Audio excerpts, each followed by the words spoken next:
Hey everyone, welcome back to Fat Nasty Nerd Run-Throughs, and this time we are doing a how to play for Anachrony. Anachrony is a worker placement slash resource management game set in a world where the end of the colony is in the near future and we have access to time travel capabilities. So we are going to jump into the setup of this game, and bear with me, this could be a long how to play because there's a lot going on in this game. So, we're going to go to the setup of it, and then we're going to go into the how to play. Okay, so obviously the first thing you're going to do is you're going to set up the main board. This is the main board, and everyone will have their own personal player boards, but I will go through the setup of the main board first. So, here's the main board. It is double-sided, depending on the number of players. This side is for 2 or 3 players, and then obviously the other side is for 4 players. Now, throughout this how to play, I am going to obviously set this up, but then whenever I get to the player board setup, I'm just going to do 1, even though you could play this game 1 player, but this is not a how to play for that. So, you will set up the main board, then you will set up two dice onto the board, and the dice that you will be looking for will look like this. One will have shapes on it, so triangle, circle, and square, and the other one will have symbols. You can place those really anywhere, on the research side. So let me zoom in real quick. Right here where it shows the 2 dice symbol. It doesn't really matter which one you place there, on which square, because the action doesn't really, matter on where those are placed. So you are doing that. Then you will take this evacuation action tile. That's what this looks like on the back. It will look like this. And you will place that up at the top where it matches the symbol. And there's actually a little white square that will show you, hey, this is where that goes. And it should line up pretty perfectly with the board. So you'll place that there with the not evacuation side face up. Then you will take the recruiting cards and the mining cards, and you will shuffle them separately and put them pretty much just kind of near the board. And there are 11 of each. So you will take, these are the recruiting cards right here, and you'll shuffle them up, and you'll place some off to the side, sure. And then you will have the mining cards, and you will shuffle those as well, and you'll also place them off to the side. Then you will actually separate the 4 building types into stacks, and you'll place them somewhat near the board as well, and I'll do that real quick. Okay, so like I said, you'll take the 4 building stacks, and they'll look like this but be of a different color. So this is the time travel one. The power plants, thank you. Power plants. And you'll shuffle all of them, and you'll place them somewhere near the main board. And so the yellow are power plants, then you have labs, which are the red ones, and then you have life support, which are the blue ones, and then you finally have the factories, which are the gray ones. You'll shuffle all of those, and you'll take the first tile on each stack and flip it face up, and those are what will be available for purchase. Then you will take the separate stack of anomalies, and the anomalies are these dark red ones, and these are all the same. You don't have to shuffle them, and you can just place them somewhere near the board like that. Then what you're going to do next is you will take the resources of the game, the resource cubes, and you'll place them over here in the top right. So like so, there are 4 different types of resources that you will set up over at the top right, like that. And then there are 2 types of water. Really, it's just these ones right here are worth 1, and then the darker blue ones are worth 5. You will place them over. The water tokens will go in the top left, not in this space next to it, whereas the cubes will go on the top right, on that mining area. You can then go ahead and take they're green, but they're supposed to be blue. 1 green cube, 1 yellow cube, and 1 black cube over on the bottom right space, kind of like that, because those are resources that will always be there. So So that is placing the resources. One last thing, well, not one last thing, one thing I did forget to mention, technically in the order of things, you will take these tokens right here. These are paradox tokens, and you can place them over here right next to the anomalies, as well as the paradox die, and you can just place that next to that as well. Then what you will do is you will take the timeline tiles, which are these right here, and you will set them basically in a straight line. Let's kind of move this down. Set them in a straight line. Ignore the backs unless you want to play a different type of game. I'm just doing the basic with no variants and no modules, and you'll place them in a straight line. And what you will do is you will take four of these, put them in a straight line. Then you will take the impact tile, which has the meteor impact, and you'll place it right after the fourth one, and then you'll finish off the rest of the line. And what this is this is the basically the round tracker for the game. So you have 7 eras, is what they're called, to play out the game. Then you will take all super projects, which are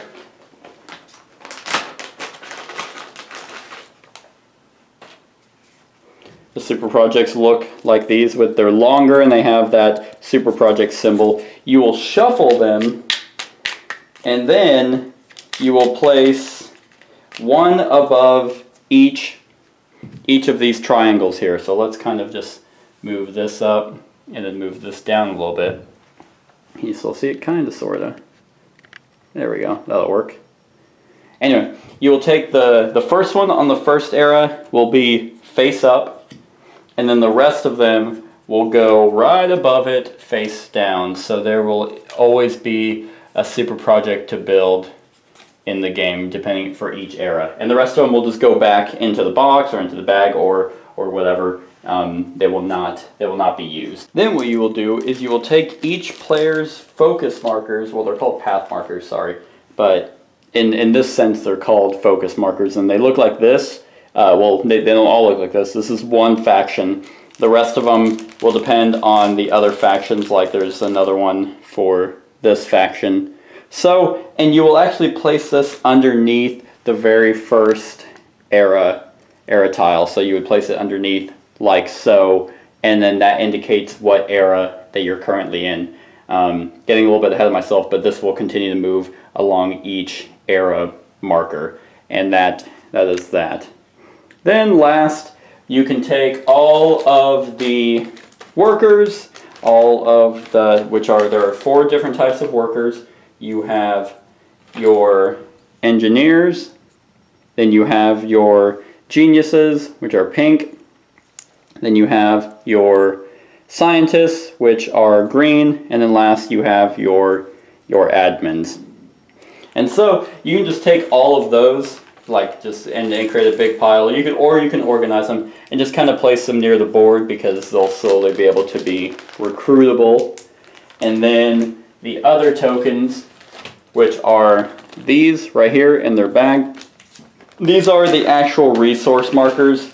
Like, you can use the cubes, but the cubes are really just to be meant for setting up that side of the board. So you can take those and just kind of set them near the place. How I play is every time I would gain a cube, I just exchange it for the corresponding color. It's just kind of easier that way. Then you have your victory point markers. There are 2 types. There are 5-point ones that you can exchange them whenever you have enough 1-point ones. And then there's going to be one in here that won't come up till later in the game, but it is a -3 marker that will look like this, and you will set that off to the side. But yeah, so you can just take the victory point ones and just kind of set them near the board as well, along with that -3 one. Don't forget about the -3, it is very important. And last but not least, for the setup marker, is you will take, there are 3 different types of what's called breakthroughs. And you have square ones with the symbol, that's what these dice correspond to. You have triangle ones with a different symbol, and then circle ones. And you can make these into a stack as well, and place them near the board. So I'll just go ahead and do that real quick. I lied, there's one more thing that you do, and right before is you actually, there are these end game conditions or end game like objectives you can go for, and they kind of look like this. You will look for this one, and you will actually remove it. That is only used in another module. So you'll take this deck, and you will shuffle them, and you will just pull 5 and place them near the board for everyone to see, so they can go ahead and start aiming for that. And they're pretty simple. So, and you can just place them at the very top if you wanted to. And the rest of them will go back into the box. They will not be used either. And that is the setup for the main board. Now we're going to jump onto setup for a personal board. Okay, so this is a player board. This happens to be the yellow player, which I'm going to be using for this instructional video. And I've already pretty much set it up. So now I'm just going to run through what I did to do so. So first you are going to choose a player's player board, and that each player board has an A side, which says up at the top right, A side, and a B side. And all the players will decide which side they want to use, but they all have to use the same one. In this case, I chose the A side. Then you will give each player their tokens that correspond to their color. You will give them 6 exosuits, which are these hexagons. Yeah, hexagons. Just want to make sure. And you'll kind of place them really anywhere, but you can place them up at the top. You will give them their path markers, and remember there's already one over by the timeline. That's their focus marker, but these are referenced as path markers. You will give them their warp tokens. That is what these are. They have a variety of icons, but they will also be color-coded as well. And then you will give them their flag, which you can also place anywhere. Then you will give them a path board. So that looks like this. It's smaller. They're the path of progress. It's going to say the same, but there is an A and a B side. This one does not have to match with what they chose for their main board, but what you want to look at is their evacuation condition. So, but that's pretty much the only difference between these two. I'll just go ahead and go with the A side, and then just have that be that. Then, corresponding to their path board will tell you their starting resources. So, in this case, the path of progress starts with 3 water, which you will grab from the supply. So 3 water, and then 2 ore, I think, 2 gray, 1 gold, and then 1 blue. And then they start with 3 power modules, not 3, sorry, 4.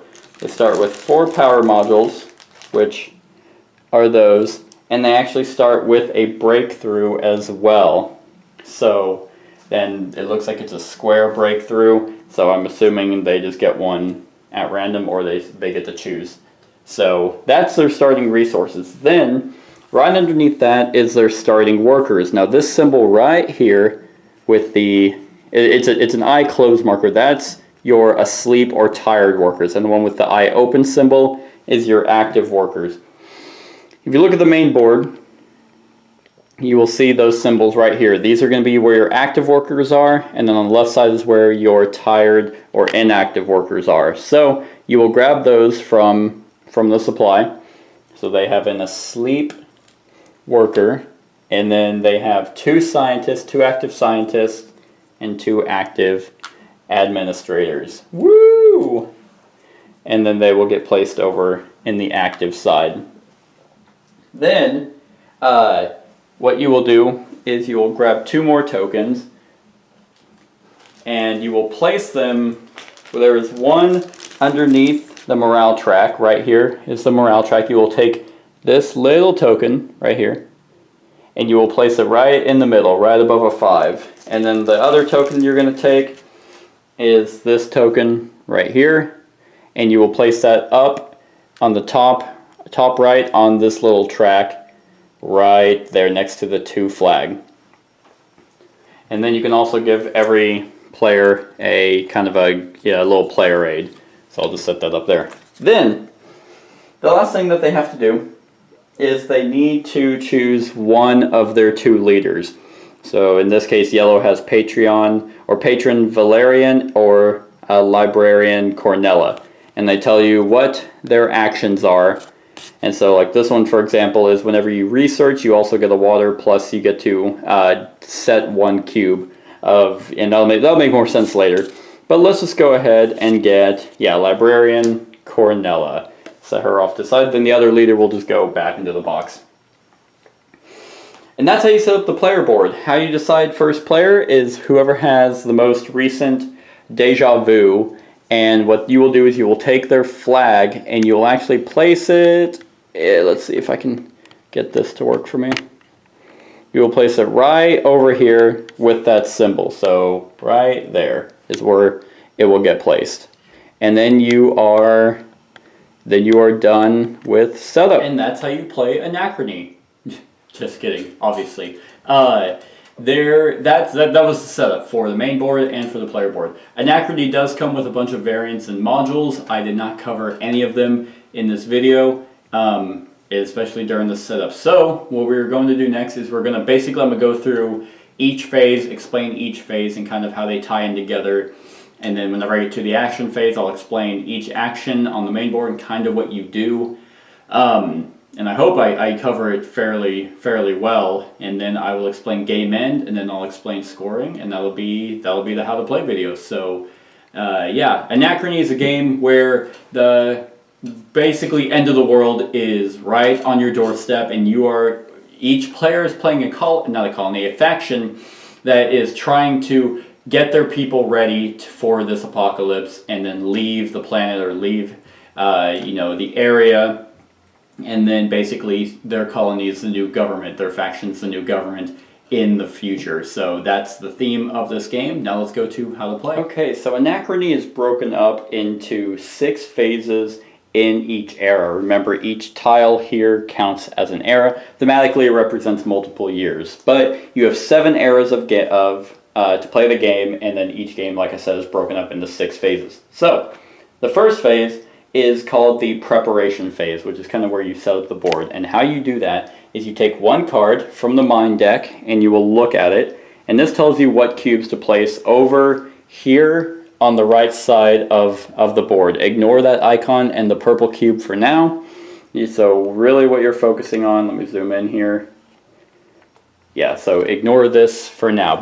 So let's look at this. This is what is available to mine. So you will take 2 gold, and you'll place the corresponding cubes there. 1 green, apparently, and then 2 black, and you will place those there. And then you'll just discard this card. These colors here, those symbols mean that they will always be there for grabs. And then, so the ones on the left will always change. So that is one step. Then you will take a a recruit card, which is this one, and you'll flip it. This will tell you who is available to recruit. And recruiting right down the middle. So you will correspond this with these spaces. So you'll take, in this case, 1 scientist, no engineers, 1 admin, and then 2 geniuses. Now, this is probably a good time to kind of talk about each worker that you have can do certain actions and they can't do actions elsewhere. So that is the recruit action. Then what you will do is each super project will be revealed on the current spot that your focus marker is in. But you will also reveal the next one. So from the start of the game you have two super projects available, not to build, but that you can see. Whenever you're going to build super projects, it has to be where your focus marker is at, but you can try and plan ahead. And then you will take up at the top where all of those buildings were up here, and you will take them, and you will actually not discard them, but you will basically move the top one over to the side, and you will reveal the next one. And what this means is that now there are two buildings of each type that are available for construction, because you can build the top one off the stack or the one that is on the top in the discard. This is all zoomed in. Discard pile. And that is the preparation phase. Phase 2 is called the paradox phase, which I'm actually going to skip right now because it's not going to make any sense until later on. Basically, after I get through phase 4, I will then come back and explain phase 2. But just remember, it's called the paradox phase. So, phase 3 is called power up, which is whenever you go over, let's just move the camera over to the player board. So let's zoom this in right here. So, the power-up phase is where you decide how many exosuits you are going to put your workers in. Why this is important is because the only time you can do actions over on the main board is when you have workers in exosuits. So I have four workers available, and so I can send up to 4. Now, if you look at your board, you're going to have a few symbols. So these top 3 are essentially free to place. Ignore these 2 symbols for now. Not the spaces, just the symbols underneath. So you can send up to 3 workers for free. But if you ever want to send 4, 5, or 6 workers out in exosuits, you have to pay a power core. And so that's why that power core symbol is there. So let's say, I'm just going to put 1 out for now, and I'll place my scientist in there, so you will take that. Well, no, I'll place 2. I'll send my admin out. So that is the power up phase. Then, for each one that is empty, for each space you will gain 1 water, and that will come from the supply. So since there are 4 empty spaces, I will get 4 water, and that just goes into my area. And that is the power up phase. The 4th phase is called the warp phase. Now, those triangle tokens that I gave, that each player has, I'll show them to you. These right here, they all have icons on them. Now, the warp phase is basically thematically of where you're going to go back. You're borrowing resources from your future self or your past self. You're just getting resources that you don't have right now. Each player can take 0, 1, or 2 of these tokens, and it comes to not really a blind bid, but just kind of like a blind thing. So you select, I'll just select these 3. Not these 3, sorry, these 2. Yeah, we'll go with these 2. And you will take them and you'll put them in your hand, and you'll kind of hold it out like this, and once everyone's done, they will reveal. Now, what this does is you then will take each token that you bet, if you bet any, and you will place them on an empty triangle spot like that, and then like that. It doesn't really, not necessarily like that. They can really go anywhere. With the time eras, triangles looking like this, they can just go anywhere. Then you will immediately gain that resource. So, let's zoom back out. So since I bid for one gold, I will get one gold token, and then I will also get 2 water. Yay! And those immediately go into your supply. You have them forever. Now, let me explain a few more of these. So, you have 1 for each resource, so you'll immediately gain that resource. You also have some for each type of worker, except geniuses. You have a admin, and what this little symbol here means, see if I can get it to focus, is that whenever you get an admin, you have to pay a water because them coming through time strains them. So that is that. Same for the engineer one and for the scientist. So you have those. Then you also have one of these, which means a mech. And what that means is that because when the warp phase happens after the power up phase, which is where you assign workers to your to your exosuits, this allows you to add another one afterwards. So that is what that means. Then that's the warp phase. Okay, as I said, I am actually going to go back. I'm not going to go to actions yet. I'm just going to go back to the paradox phase. So, because The paradox phase is you look at the players with the most warp tiles on each timeline and you roll for that.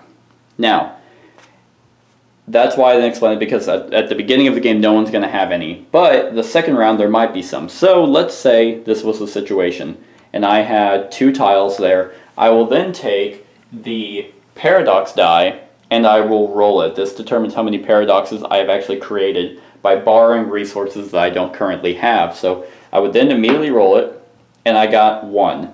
So what you do is you will take this one of these tokens right there, and you will place them over on the top right of your player board. So like right up here, you will place one of those tokens, or however many you roll, because you can actually potentially roll a 2 as well. So you will place that up there, and then if this fills up, it creates anomalies, which I will pretty much actually go ahead and explain right now. So you don't roll a die during the paradox phase for each warp tile you have. It's just whoever has the most, and there can be ties. So if another player was there and they had 2, they would also have to roll. So let's say next turn comes around, the paradox phase, I still have those there, and I roll a 2. Great! So now I have 3 paradox tiles like this, and then that would just fill that up. They immediately get wiped, and then you get to freely remove one of your one of your warp tiles, doesn't matter which one, without having to pay the cost. So that just comes back to you, and then you have to take an anomaly. Let me zoom out a little bit. An anomaly tile, which is what looks like this. It's the darker red one. Then this gets placed in your building area. You don't have to pay the resources, and I haven't explained building yet, but essentially just remember, if this track fills up, you get an anomaly. So then you place this one in the leftmost column of any column. So let's just say I had an anomaly, and I'll place that there. I'll explain what how to get rid of that later as well whenever I'm explaining buildings. So just remember that during the paradox phase, whoever has the highest number of warp tokens rolls a die. For whenever they get 3 total paradox tiles, they get an anomaly and they get to remove a warp tile. So that is the paradox phase. Okay, and the 5th phase is the action round. What I'm going to do is I'm basically going to go across each space on the main board and on the player board, even though the player board kind of doesn't really make a whole lot of sense right now, but I'll kind of set up the player board to where it'll make a little bit more sense. So let's just go ahead and start with the different actions that you can take. One of the actions you can take on the player board is you can go to like the water supply. Now remember, every action that you take on the player board requires a person or a worker to be in an exosuit. Now, this symbol right here tells you who can go there. Every worker can go and get water, but if you send a scientist, they get +1 water. So, since I planned a scientist, let's say I went here.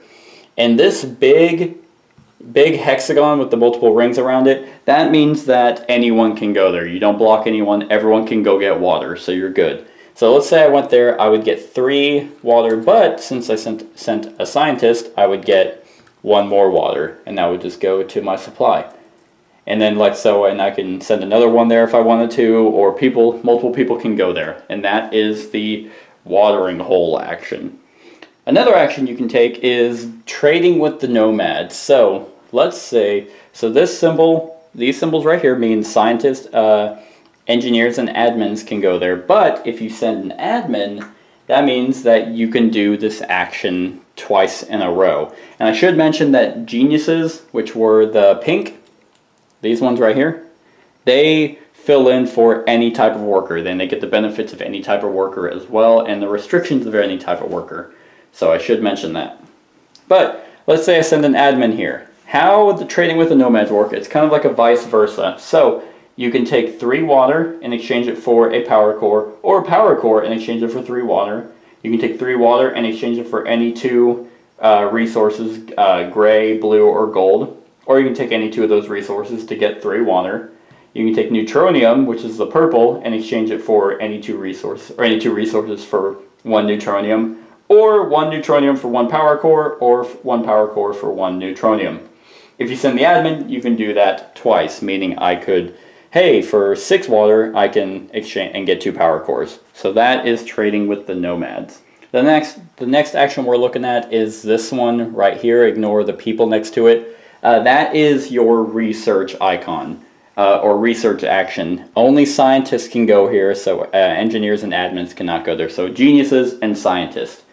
If you take a scientist there in an exosuit, now you're blocking someone. Just the water hole and the nomad trading is where everyone can go. So whenever the first person goes here, they'll go right there. If someone else were to go there next turn, they would have to pay a water. But this is how you get breakthroughs, and breakthroughs are what you need to also build super projects. So what you do is you will take these 2 dice and you will choose an icon for one of them. So let's look at this super project right now, just so it makes a little bit more sense. So if I needed a DNA, a circle DNA, or any type of triangle or square, I can try and go for this. So let's say it might be harder to get a DNA. So I will take this die, whoops, and I will choose the DNA symbol, and I'll place that right there.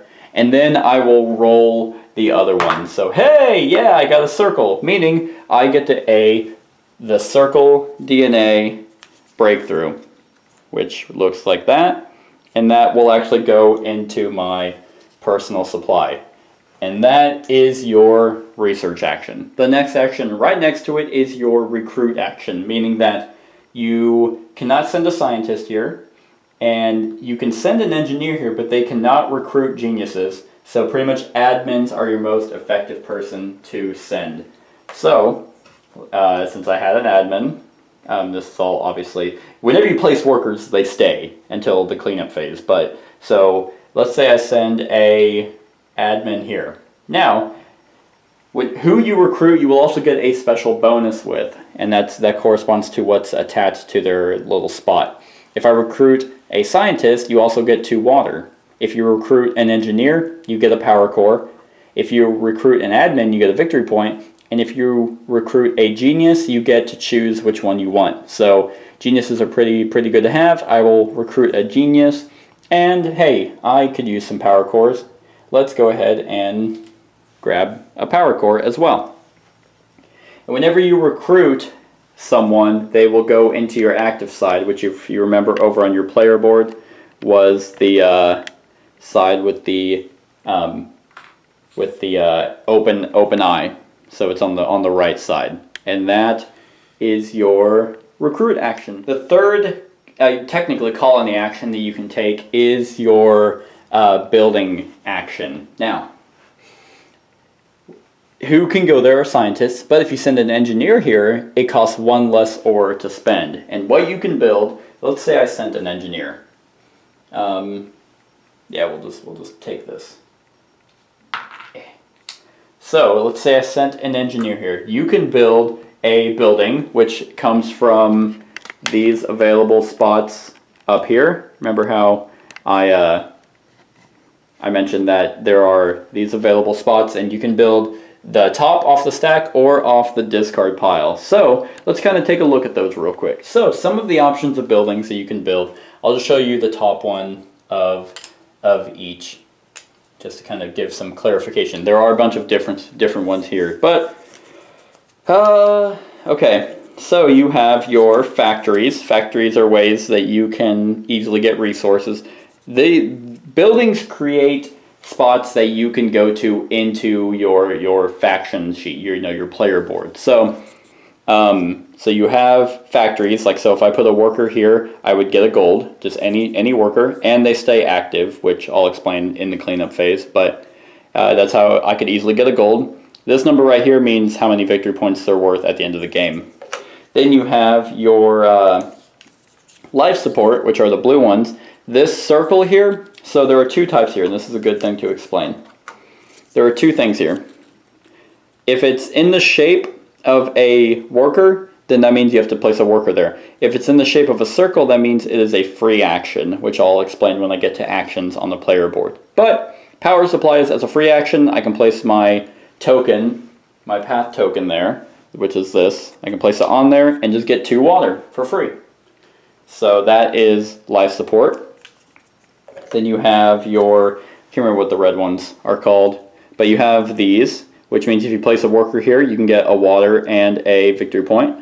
So that's that. And then you have your power supplies, which all of these are going to indicate how you can travel back in time.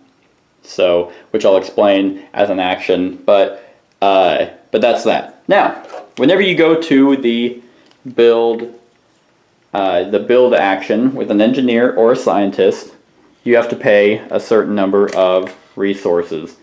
How you pay resources is indicated on which one you are building.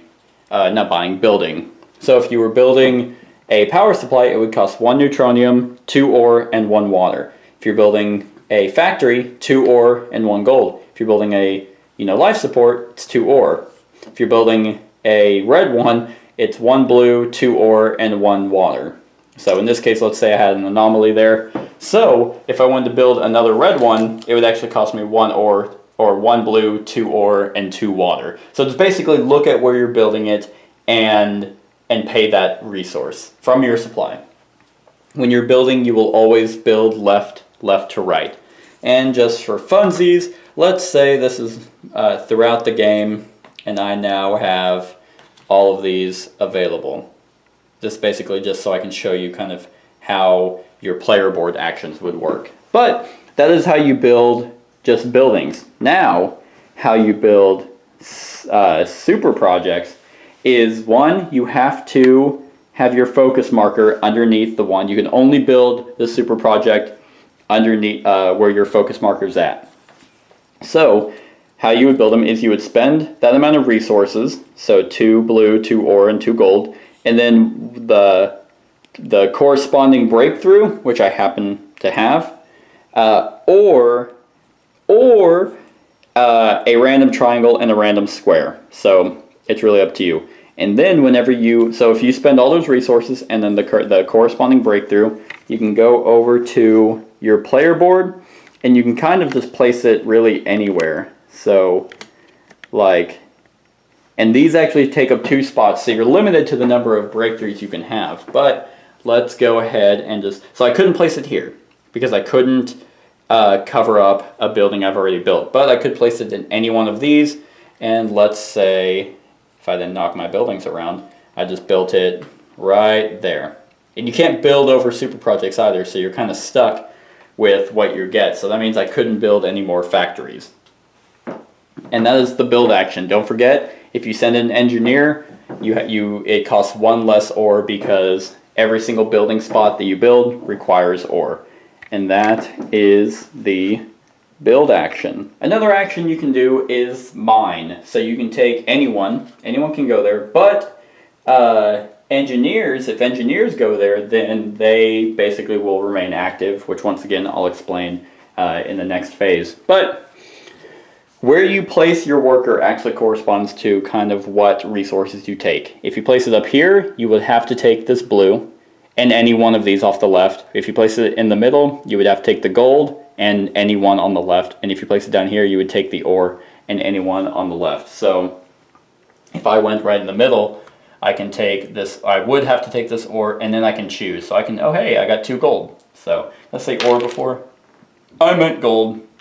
So middle is gold, top is the blue, bottom's the ore. And then those go into your supply. What I do is I just kind of put them back in their pile and take the corresponding tokens and just put them over near my player board. And that is the mine action. There are 2 more actions that you can do on the main board. And one of those 2 is you can place any worker there. Anyone can go there. So I can send a scientist here just for fun. So I can go there. And I can spend 2 water to replace someone else's flag with my own. So first player does not rotate. First player will continue to remain on whose flag is in that spot. So if someone else was there, I could spend 2 water to replace theirs with my own, and now I will be first player unless someone else decides to also take that from me. The second of the two is that allows you to actually do any of these actions if they're taken up. So let's say the recruit action, 2 people had already gone there. Well, I could take any worker and place them there and pay 1 water. Now, the restrictions still apply, so if I wanted to recruit, I couldn't place my scientist here and just get a free recruit. It would still have to be an engineer who cannot recruit a genius or an admin who can recruit anyone. So you still have to be careful with that spot, but you would go there, pay a water, and then get to do any one of these 3 actions. Okay, so now we are on to player board actions, which is where you will do actions based off the workers who you did not send out onto the main board, so those that were not in exosuits. If you have buildings that have spots in the shape of workers, that's where you will place workers. So for example, the factory I have built, I can send a scientist there and just get a gold. So yay, that's that, and that would be my turn. Or I can go down here with a worker, any type, and get a water and a victory point. So that's that. Just kind of actions that you do on your player board. Now's a good time to explain anomalies and kind of what symbols mean. How to get rid of anomalies, which, remember, anomalies come from phase 2 when you roll the die and this meter fills up, you get an anomaly. But you can get rid of them. What this means is that you can get any 2 resources except neutronium and pay 2 water to get rid of this anomaly. But it will also remove that worker. So if I took my admin here, I can pay 1 neutronium and 2 water, or 2 resources of any kind except neutronium and 2 water to get rid of this anomaly. But the admin will go back to the supply, but the anomaly will go back to the stack. So that is how you get rid of anomalies. Now, another action you can do is you can wake up your workers, and that is this spot down here. This will also increase your morale. If you send a worker down here, any worker will do, and you spend the amount of water underneath your morale track, you will wake everyone up, and what that means is at the beginning of the game you had active and inactive workers. In this case, the path of progress had a inactive engineer.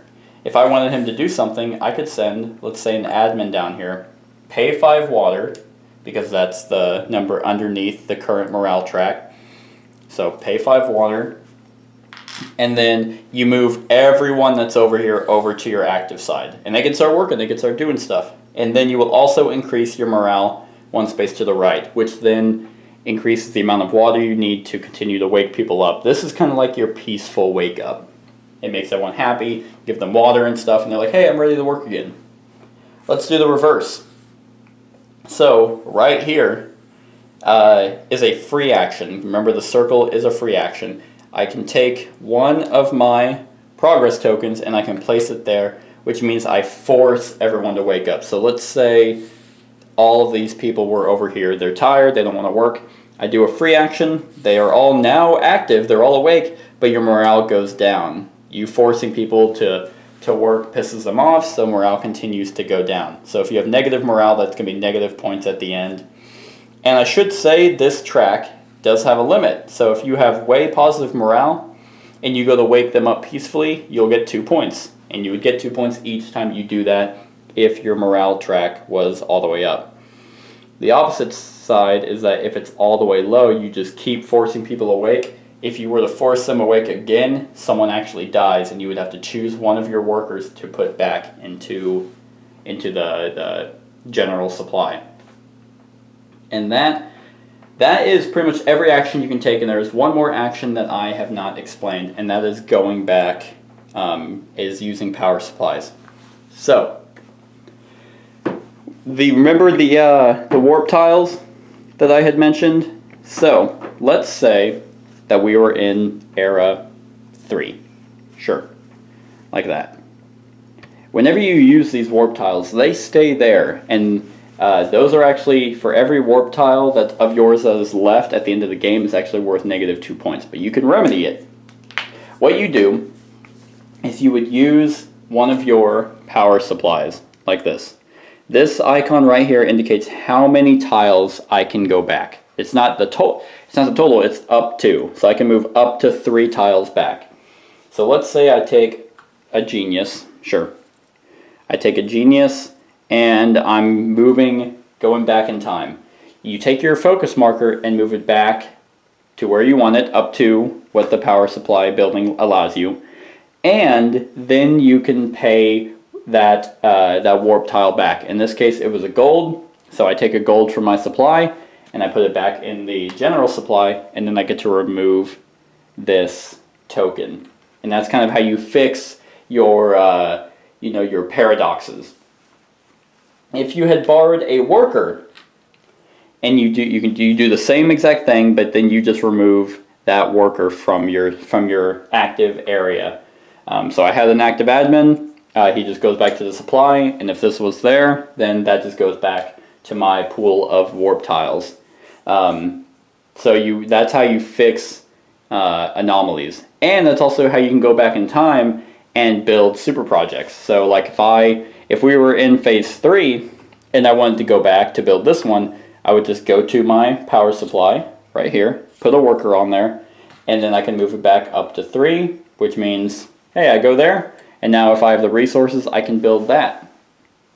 So, what does this mean? Well, you're preventing negative points from happening, but then there is also this track up here, that point track. Each time that you successfully go back and fix a paradox or build a super project, this little track right here moves up. So you have to successfully do both of those before that track can move up. If you just go back and you don't get to raise that. You have to go back and fix a paradox. So each time you successfully do that, this will go up and potentially worth a lot of points. And that is the action phase. Okay, so the sixth and final phase is cleanup, which is where you retrieve your workers. And this is what I meant about continue to be motivated. So every worker that you had on your player board and on the main board, they will come back. So all of the ones in the exosuits are going to come back. Exosuits will go back into your pile, and almost always you will have tired workers, which means you will put them over onto the left side with the closed eyes. And then, so they will be inactive for the following round. Well, there's a few caveats to that. One is if any space you go on has this little eye icon, that means that they continue to be motivated. So this factory right here, if I place a scientist there, I'm going to get a gold, but also during the cleanup phase, they're going to come back and be motivated, which means that they continue to stay active. And there are 2 spots initially that pertains to. If you look over on the mine, that means that if you send an engineer, he's going to stay motivated. If you go over to your player board, if you wake people up peacefully and you send an admin, that admin stays motivated. So those 2 spots will keep people motivated throughout the game. But then there are obviously buildings and stuff that you can build that will continue to keep them motivated. So you will do that. Most of the time your people will be tired. Then you check for impact, which means if you are on the end of the 4th era, then the impact happens, which I'm about to go into and explain. But in this case, no, it didn't happen. You check for game end, which also didn't happen. Then you move everyone's focus markers up to the next era. This means even if they went back in time, like let's say we were on the 4th era and I went all the way back to 2, I don't stay back there and just continue inching up. Anytime people move over to the next era, everyone basically plays catch up and they move their focus markers together. And that is the cleanup phase. Okay, let's talk about the impact phase. So, at the end of the 4th era, whenever you go to the cleanup phase, did I say? Yeah, the impact phase. whenever you're at the end of the cleanup phase, if you're on the 4th era, the impact happens. What you do is you will actually take this tile and you will flip it. What this now means, this is now a new spot where you can evacuate. And I'll explain what that means. But you basically take that and you will flip it. And this shows, hey, oh my god, the colony's dying, the asteroid's about to hit, we're all about to die. Then you will take your stack of these. There are more than 2, I just pulled 2 out. Your stack of research tokens that will look kind of like this with abilities. For each, the research action, the recruit action, and the build action. You will shuffle those and you will pick 2 of them, and then you will actually place them face up onto these spots. And these are kind of like last ditch efforts for those 3 actions. So we'll just do that, kind of like that. So if you can see, you'll place them up there. Then over on your player board, I mentioned this kind of earlier, but let's just zoom in. You will look for these tiles right here that have, you know, just the crossed out circle on them, and you will actually place them on these 2 spots, meaning that you cannot use those anymore. Then, so now you only have 4 spots available, 1 free one, and then the rest of them will require power cores. And then for the impact, over here on the mining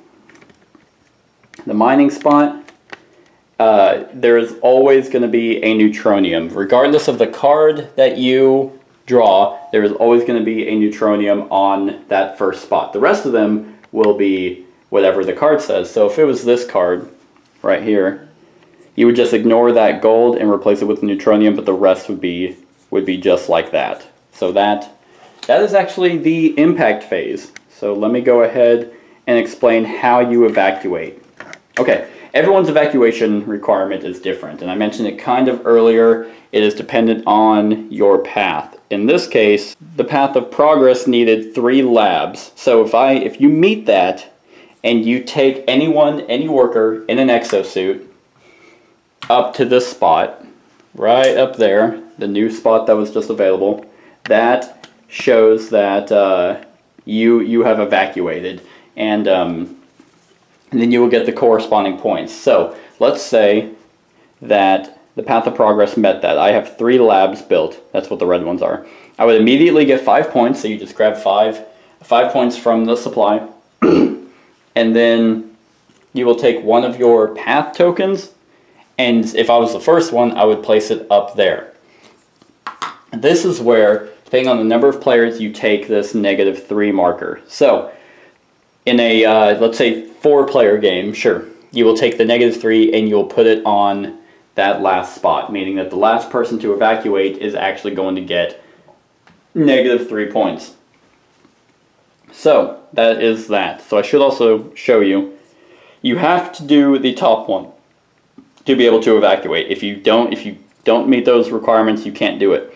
The bottom one, however, is optional. It's basically bonus points that you will get when you complete the when you do the evacuation phase. So in this case, for each breakthrough and scientist I have would be 2 points. So if I had 10 breakthroughs and 10 scientists, that would be what is that, 20 points? Yeah, that's how math works, because it's a pair. So that's that. Remember, the top one is optional, and you can only do the evacuation action if you meet the top requirement. And you will get these bonus points immediately as soon as you do that action. I should stress that doing that action does not end the game. Now I'm going to explain how the game ends. How the game ends is there are these tokens here, the ones that you place during the impact, that basically give a bonus to people who do that action. Meaning that if you sent someone over here to do a research action, like a scientist, you would still get to do the research action. You get to do whatever you want, set the die, and then roll it, and then you get that. But also you get that bonus, meaning that, hey, I got 2 points for doing that. Any time during the cleanup phase, and this one is activate your people, and that one is, it's an extra to build as an extra, negative resource, plus resource. During the cleanup phase, whenever you pull anytime you pull an exosuit back to your faction, you would flip this token, meaning that slowly these are starting to become less and less appealing. So how the game can end is if every single one of these actions become obsolete, meaning that everyone has continuously done these and you have all three. The colony has crashed, everyone's evacuated, and you're good. That's one way the game can end. The second way the game can end is at the end of the 7th era. So once everyone's focus markers have gone all the way to the 7th one and everyone does the cleanup phase and all that, the game will end. So once either of those two happen, remember, if everyone evacuates, that doesn't mean the game's over. You were just basically preparing to evacuate. So if all these are flipped and no one can go there anymore, then the game ends, or at the end of the 7th era. Then you go on to the scoring phase. The scoring phase, I'm basically just going to run you through real quick, is obviously you'll write everyone's name down. Then you will count the number of how much your buildings are worth, which shows you at the bottom left. So every building that you have, you'll add those up and you'll write that down. The second one is your super projects. They have a cost or a point value up at the top left. And obviously if there are any modifiers, then you apply those depending on where the modifier is being applied. But in that case, it was 4 points. Then you would subtract however many anomalies you have. Anomalies are -3 points. So you would throw that in there for each anomaly you have. Then you would look at your time travel marker. So every time you went back and fixed a paradox and also, successfully gone back and fixed a paradox, you would move that tracker up. You would put your total score there. Where your morale is where you would get points, either positive or negative. Each breakthrough you have left over is worth 1 point for each breakthrough. And then for each point token that you got, you would also add those up and write that there. And then you have if you have any paradox left over on the era markers, then that would be -2 points for each. Then right underneath that is you would basically go through the 5 game end cards, and for each one you apply. They're all worth 3 points, so you just basically see if whoever met them, and you would write that down. Then you would total them up, and whoever has the highest point value is the winner. Oh wow, so that is how you play Anachrony. I hope I did a pretty good job at explaining how this game is played. I should stress this is very icon heavy. There is a appendix in the back that will explain every single tile and what it means, every card and what it means, every leader ability, pretty much everything that is like, well, I don't know what this building does. It's in the back of the rule book, and it will tell you. So that is that. As I mentioned earlier, there are a bunch of modules and variants that you can play with. I didn't go over any of those. This is just bog standard Anachrony. So I hope this helps. I hope this helps you, learn how to play. If I made any mistakes at all, let me know in the comments below, and I'll like and love it so it jumps up to the top so people can see it when they check out this video. But I hope you enjoyed. Other than that, like, comment, share, and subscribe, and have a wonderful whatever time of day it is for you. Hey everyone, thank you for watching, and I really hope that you enjoyed the video. If you want to support us, you can go ahead and click that link to go to my Patreon account. If you have any suggestions, you can go ahead and click the link in the show notes below to go to my Board Game Geek list. Other than that, like, comment, share, and subscribe, and have a wonderful whatever time of day it is for you.